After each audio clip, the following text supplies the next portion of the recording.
நம்ம இன்னைக்கு +2 கெமிஸ்ட்ரியில சொல்யூஷன்ங்கிற சாப்டர்ல இருந்து ஒரு ப்ராப்ளம் பார்க்கலாம். நம்ம எல்லாருக்குமே தெரியும் solute plus solvent gives solution.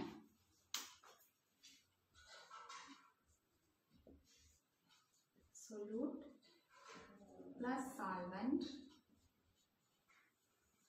gives solution. இப்போ நமக்கு क्वेश्चनல என்ன கொடுத்திருக்காங்கன்னா aqueous urea solution is 20% by mass of solution. ஒரு சொல்யூஷன் இருக்கு, அதுல யூரியா மட்டும் 20%, இப்போ solute மட்டும் 20% இருக்கு. இப்போ சால்வெண்ட் என்னன்னு கேட்டிருக்காங்க. டோட்டலா வந்து இந்த சொல்யூஷனை நம்ம 100ன்னு சொல்லுவோம். ஏன்னா 20 plus x equal to 100. Solute plus solvent equal to solution. Solute வந்து 20, solvent வந்து தெரியாது. இப்போ 20 plus x equal to 100. அப்போ x equal to 100 minus 20. That is equal to 80. இப்போ solvent வந்து எவ்வளோ பர்சன்டேஜ் இருக்கு? 80% இருக்கு. Solute வந்து 20% இருக்கு.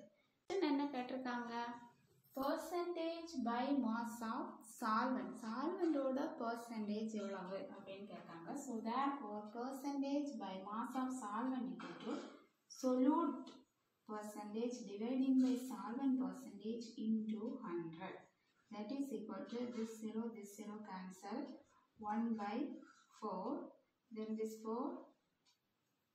This one is 2.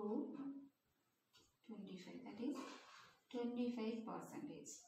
So the percentage by mass of solvent equal to 25. So friends, இந்த வீடியோ செஷன் உங்களுக்கு பிடிச்சிருக்கும்னு நினைக்கிறேன். Thanks for watching.